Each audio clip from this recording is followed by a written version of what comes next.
Alright, Assalamualaikum.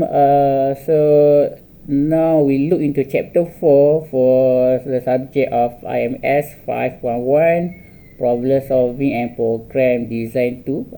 So this topic is about array.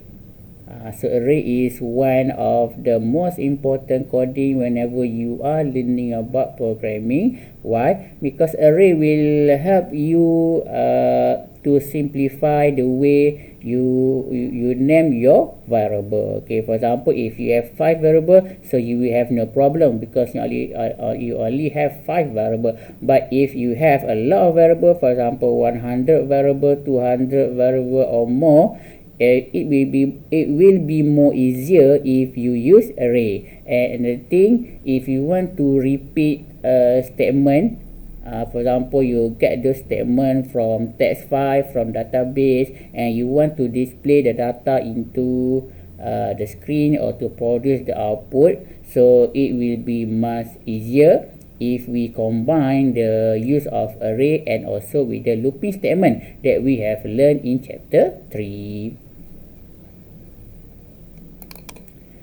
Okay, next is array. Like I mentioned, so array is used to store multiple value. If you look into the concept of variable that we have learned previously, so one variable can store one value only. Okay, so if you want to store one value, you just need to use the regular variable. For example, integer duit, integer money, integer action, integer integer number 1, integer number 2, string number, and so on.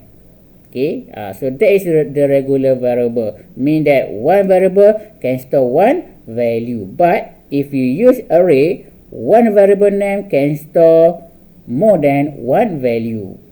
Okay, I think it should be a minimum of 2 value. If you have only one value, you just need to use the regular variable. However, if you have more than one value, 2 value, 3 value, 4, 5, 6, 7 or 10 and above, so you need to use the concept of array.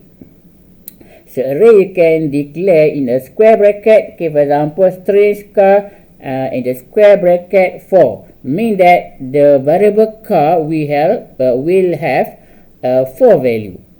Okay, and then we need to assign the value to the variable car. For example, we put string car 4, and then we put the value of the cars. The first one will be the Volvo, BMW, Ford, and Mazda. And each of these value will have an index number. Okay, each of this value will have an index number. So why do we need that index number? So that index number is used whenever you want to retrieve and display those data into your program or into your computer screen. And always remember that array always start with 0. Okay, please remember, array always start with 0. So if you look into the example on the screen, so the index or the value or the index number for the Volvo is 0. Okay, for the BMW is 1, Ford will be 2, and Mazda will be 3. Okay, so please remember, array always start with 0. Array will not start with 1. If you select 1 to be produced into the screen, so you will be getting BMW. Okay, not Volvo, because Volvo is 0. So for example, to create an array of 3 integers, you could write integer my num, so in a square bracket 3, and then you assign the value. Okay, for example, 10, 20, and 30. For string cars, okay, in the square bracket 4, so you will have 4 value. So to access the element, you need, as I mentioned, you need the index number.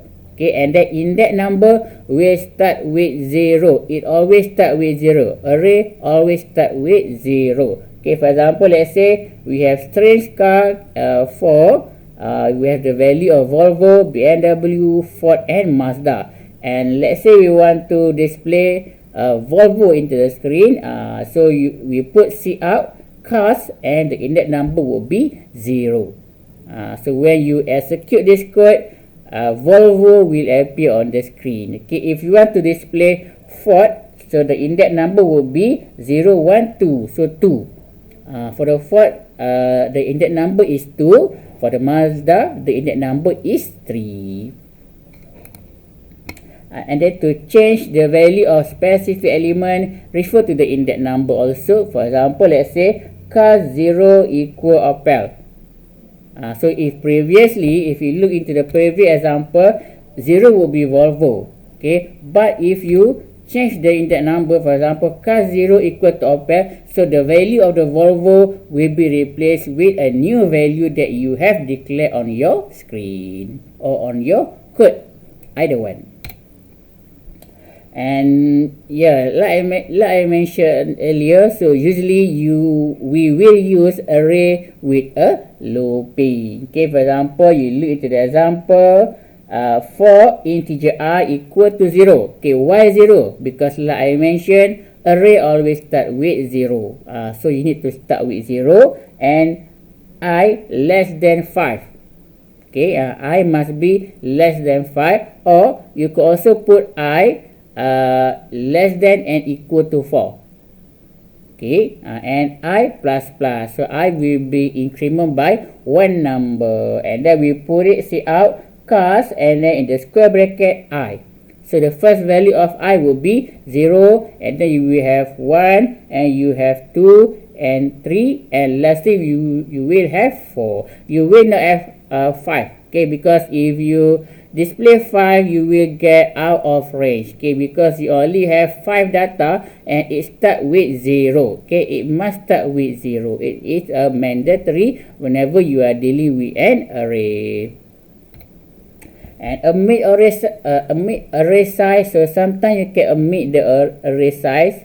Okay, and most of the time, if you want to omit the array size in the C++, you can do it. Okay, because C++ usually doesn't support a dynamic array. Okay, unless you are using a vector. Okay, what is a dynamic array? Dynamic array is like similar to the concept of open cart or shopping cart. Okay, you know what is shopping cart? Mean that you don't know how many value that will be inputted into the system. Okay, for example, customer A only want to order 3 product, customer B order 5 product, customer C order 7 product, customer D order 10 product. So we don't know how many product that they actually want to purchase. So we need to have an open or dynamic array. Dynamic array means that something that can be added later on. Okay. And also you can omit array element on the declaration. Okay, for example, if you want to combine the use of array with cin. Cin means that the data will be key in or inputted by the user. Okay, either one. Fixed size array versus dynamic size. So as I mentioned, the difference between fixed size and dynamic size. Okay, so usually in C++ we will use fixed size. Okay, fixed size means that the size will never change. If you have 5 value, you will always have 5 value. You cannot add into 6, 7, 8, or you cannot decrease into 1, 2, 3. But if you are using vectors, okay, you can increase and decrease the value of the array. So these vectors, so vectors is for the dynamic array. Okay, dynamic array mean that you can add the value of the array. Mean you don't have a specific number, so the array can grow or shrink as you need it. So this is the syntax. You put it vector, and then the data type, okay, string and cars. So at this moment you only have 3 value. Okay, and then you can add a new value to the array using cars pushback Tesla, and now you have 4 value of car, which is Volvo, BMW, Ford, and also Tesla. And you can get the size of an array. To get that, you use the function of size of. Okay, so by using the side of, you can get the number or the size of the array in byte, and then you need to convert this size into how many value that you want to use or you want to process, especially for the looping purposes. Okay, if you look into this example, size of my numbers and divided by size of my number 0, and you will get the number of value or the number of data that your array have, and you can use it for the looping purposes. Okay, so the example for the looping purposes, integer I equal to 0, I less than size of my numbers divided by size of my number 0. Okay, so you will get number how many times that you will repeat the same array. And lastly is multi-dimensional array. So what is a multi-dimensional array? So the concept of multi-dimensional array is quite similar to the concept of nested looping. Mean that within one array you can have another sub-array. So it will be much easier for you if you want to combine several data. So the concept is like quite similar to the concept of a database, but it's quite complicated if you want to compare to the regular database structure. Okay, for example, you want to declare the string letters. Okay, 2 mean you have 2 array. Okay, in one array, in the array of letters, you will have another 2 array, and each of these array, the value is 4, indicated by the 4.